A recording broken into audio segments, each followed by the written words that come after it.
All right. Well, I'm here with Chandler Henry, the director of Journey to the UFC about Joe Pyfer. Um, I guess where we'll start. Well, this documentary is still being made, correct? Or is it finished and being released? Because as far as I can tell, there's no release date just yet. No, no release date just yet. Really, just we had the world premiere, I guess 2 weeks ago now, about 2 weeks ago, a week and a half ago. And right now we're just trying to do like our press interviews and build up hype for the film's release because Disruptive Sports Group, the company that has the film now, they've got some big things planned for it and some distribution news coming soon. I just can't really speak on that right now. So we're really just trying to hype up the film. Well, Joe has a really interesting story in here. It kind of plays like a Rocky movie, but a documentary version of it. It's kind of, it came up from a really rough upbringing. I don't think I'm speaking out of turn to say that his dad was less than desirable human. At least according to Yeah. the documentary. But and then his injury, and then he comes around and perseveres regardless. And thanks in big help to his family that he created, his family that formed around him out of love and friendship, which is really touching. What was your journey like? Just kind of piecing all this together. So Joe and I met in high school. We were both around 16 years old when we met each other, and we became friends pretty quickly. Back then in high school, as you watch the documentary, Joe had a very, very rough upbringing. But in high school, he didn't really tell people that. So he was on the wrestling team. So, you come into school and he'd have a black eye or a cut on his face or a busted lip. And he would just say, I train MMA with my dad and things like that. It wasn't until later on in college when I started developing my career as a filmmaker and I started doing promotional video work for his fighting career that I began to find out more about his story and what his upbringing was. And like you said, it reminded me immediately of a Rocky movie or a superhero movie, like a superhero origin story where someone their skill set that they've developed comes from such pain, and the power that they possess comes from such pain, and it really powers them to go forward and be a better person and triumph over their issues. So when the time came that Joe was set to make the UFC, everything was on the line in that situation. And I believe Joe would do it, but I knew that if he did, then it really was like a Hollywood ending of a story, and we needed to act right away and make this film. Well, I think that not to speak too much on that, but much like Rocky, I don't think the end is not reliant on whether he wins or he loses, because I think the journey is satisfying enough that, like, if he Exactly. wins, that's a great ending. If he loses, we still got to see him persevere, and we know that he'll do great things in the future regardless of what happens.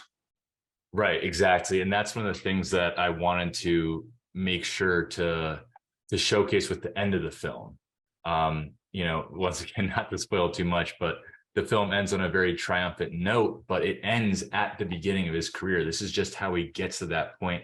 Joe could lose his next 10 fights and the story is still unbelievably powerful. Now, he's not gonna, right? I think Joe can be a champion in the sport, but the story is so powerful. And at the premiere, I was able to, introduce the film to the people before they watch it. And I mentioned the superhero stuff again, because when we're talking about Rocky, and it doesn't matter if Rocky wins, and I mentioned superhero stuff, those are all works of fiction, right? And I feel like Joe's story is so unique and powerful that if, like, to rewind everything and say, this is this story about this kid who had this horrible upbringing, who had every odd stacked against him, and he still persevered. If I were to go through those exact things that happened to him, I think it would be too unbelievable to be a work of fiction. And that's what I love about making documentaries, is sometimes the most unbelievable stories are real, true stories. And that's what makes them so special. One of the things I really appreciate about this, being a movie reviewer, we get a lot of movies that are 2.5, 3 hours long, and there's a lot of fat that can be trimmed. And this is quite small and quite lean, and you capture a lot of drama and character in such a short amount of time. what's I guess what was kind of the thinking of the length of it, and how can you teach other filmmakers how to cram as much dense story in an hour as it Oh, takes people 3 hours and it's still bloated? I love that question because that was the hardest thing I had to do on this film is that, you know, I've known this kid for 10 years and trimming the fat, so to speak, is difficult because from my eyes, everything is so important. And a quote that, you know, this isn't my first film. It's definitely my biggest film, right? But something that I always try and keep in mind is this quote. I'm sure if you Google this quote, you could find the person who said it, but it says, "A piece of art is not finished when nothing can be added. It's when nothing more can be taken away." So, you know, when my original cut of this film is like an hour and 45 minutes, and I have to say, like, okay, yes, you know, that is a really interesting part to the story. Like, put it this way, Joe was almost going to become homeless if he lost that fight. Like, that's, I had to cut that out because Joe isn't Conor McGregor. I think he has the star power to become that big, but you have to earn the viewer's attention. So when it comes to pacing this film, right? Like within 5 minutes, you're seeing a KO montage of Joe murdering people. I want to grab your attention that way and build him up as this unbeatable, invincible figure, and then tear him back down when we tell his backstory, then build him back up as this unbeatable figure, and then tear him down with the injury, and then build him back and back all the way to the ending.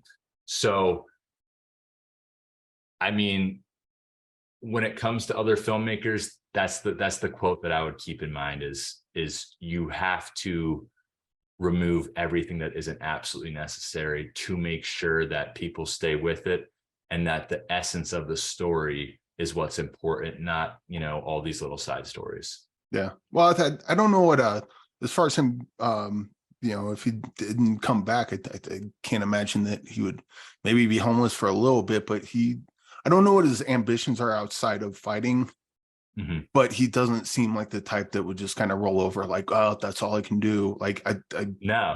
I don't know what else he would have gotten into, but he seems like the kind of guy that would have pushed forward and found something else and been great at something else. For sure, for sure. For him, I think that, you know, when we talk about, you know, when I first started making it, I had no people who were interested, right?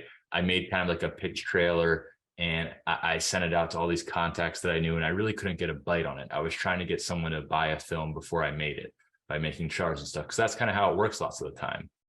But I knew that I had everything I needed to make it. So I just took the risk and made it because I believed in his story that much. And I think one of the most powerful things to take from his story, what you were talking about just there, is that for Joe, there was never another option. So like what you were saying, that he would have found something else to be successful at. I'm sure he would have, but in his brain, that kid's so resilient that there wasn't an option, that losing wasn't an option, not going to the UFC wasn't an option. And I think um, that sort of mental state really can power someone to achieve things beyond what they thought they could achieve, because for him, there's no plan B, there's no other option. This is the only thing I want to do with my life, and the only way I can do it is by winning this and succeeding and pushing hard. Yeah, I know it's early days for this, so you might not even have an answer for this, but I'll ask it anyway.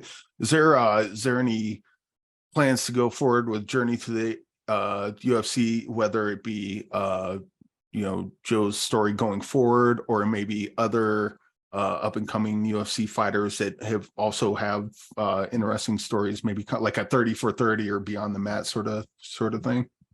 Right. So as a filmmaker, I absolutely love working in sports because there's so many analogies that sports can give to teach lessons about like the deeper parts of life. And I also love UFC and MMA because, you know, I'm a huge basketball fan, right? I'm 6'9" myself. I've played so much basketball. I love basketball. But at the end of the day, you're putting a ball in a hoop. Like, you know, it's just a game. But fighting is like natural modern day gladiators. So the stakes are always so high and the drama is always so high because you're really playing with your life. You know, the stakes are unbelievable. And I think that makes for incredible drama. And the people who are involved and the people who have the mental fortitude and the stomach to do this sort of thing for a living almost always have incredible stories. I've worked with a lot of UFC guys, and Joe has definitely been the best story that I've ever come across, but there are a lot of stories that are worthy of a documentary. As for Joe, I mean, me and him are friends outside of all of this. So I was working for Joe with Joe for free for a ton of, like, it's not a money thing with me and Joe, right? I just want to help him as much as I can, you know, like I didn't have a buyer for this. I kind of just did this on the hopes that someone would pick it up. So Oh, as far filmmaking as, is passion? Weird. It's yeah, almost as if exactly. more people should do that. Yeah, if I was making $1 million a year, this is what I'd be doing. If I was making $0 a year, this is what I'd be doing. This is what I want to do. And stories like Joe motivates me to keep doing that. Now for future stuff with Joe, I mean, I'm going to be at every single one of his fights filming. So whatever happens, I'll be ready for it. I do have to also say that I really there was a scene where the accident happened, and I forget the his opponent's name. When that happened, the look on his face, you know, it like as they were fighting, you know, he's in fight mode. As soon as that drop happened, he looked at Joe. He knew what happened, and there was like a look of fear and concern in his eyes, and he just went right for him, not to continue the fight, but dude, are you okay? I Yeah. don't I think with like a lot of fights, because I don't follow UFC or boxing a lot, but what I do understand is that they're not out to kill each other. There's that, you know, tough talk, which is part of it, but they really have respect for each other. And I think in that moment that really showed respect of one fighter to another. We're trying to win, but you know, if I put you in the hospital, I'm gonna feel terrible about that. Yeah, no, exactly. It's funny, out of all the major sports, UFC, like the sportsmanship in it is unbelievable. In fact, I know you watched the film, but at the beginning, when I'm building Joe up as this, you know, unbeatable force, I'm showing him knocking people out, right? And then once we break him down and learn about his childhood, and we build him back up before that big fight to make in the UFC, I do another montage of Joe winning, but it's him shaking their hands and hugging everyone after he beat them. So Joe is really sportsmanlike when it comes to UFC, but that's pretty much the typical thing. In fact, when Joe won his big fight to get into the UFC, I don't know if you remember, but he's freaking out, he's happy, and then when he's talking to the guy who he just knocked out, after he wakes back up, he says, "Hey, don't give up. I was here once too." Yeah. And it's really a beautiful thing about the sport. And what I'm excited about is, you just said, you know, you don't really follow UFC or boxing that much. When I finished the film in early January, and I was sending it to, you know, people I trust who wouldn't distribute the link anywhere to try and, you know, get some more eyes on it. And I purposely sent it to people who have never watched a UFC fight in their life and was like, does this still make sense to you? So knowing that it does make sense, and those lessons and the inspiration that come from this film can be understood by people who don't follow the sport really excites me, because I do think his story kind of goes above the plane of the sport. Well, I guess to finish off, I mean, we are a movie podcast, and we like to talk about lesser known films, indie films. Is there a movie that kind of speaks to you that's you would like to kind of shine a light on, that just no one talks about, but it's fantastic? Okay, I got a few, but you're gonna laugh because they're not indie films. Oh, they don't have to be. They don't have to be indie films. Well, That the idea is that more people. This is so great. No one talks about it. That sort of thing. okay, I gotta mention one. Have you seen The Amazing Spider-Man 2 with Andrew Garfield? Mm-hmm. Okay, that movie is hated. Like, Yes. people hate that movie. And I completely can see why people hate it. Like, I'm not gonna argue it's the best movie ever, but I love the ending of that movie. And the ending of my movie that we're talking about is just like that, because I think it's really hard to pull off in movies to have a happy ending that doesn't feel cheap. Like, there has to be stakes. Someone, especially in a superhero movie, someone has to die. And in lots of modern superhero movies, there's like the stakes just aren't that heavy because you know everyone's safe and stuff like that. But in Amazing Spider-Man 2, spoiler alert if you haven't seen it somehow, his girlfriend dies. And the back half of that movie is so sad and so dark. And the ending of Spider-Man is that, guess what? She's not coming back. she's not going to resurrect. She's not going to, you're not going to go back in time and bring back Gwen. She's dead. And Spider-Man has to learn how to deal with that grief and get back up. And the end of the movie is him swinging that hubcap with his webs and fighting again. He got back up.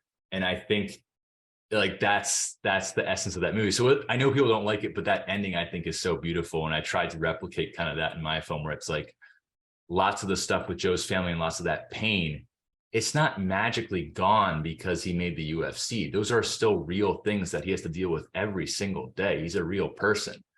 And those things aren't getting better, but he still gets up and fights, and he still made it back. So for me, my movie like that is The Amazing Spider-Man 2, because I just love the ending so much and what it stands for, but I understand something. I don't think I've ever heard anyone sell Amazing Spider-Man 2 as well as you just did.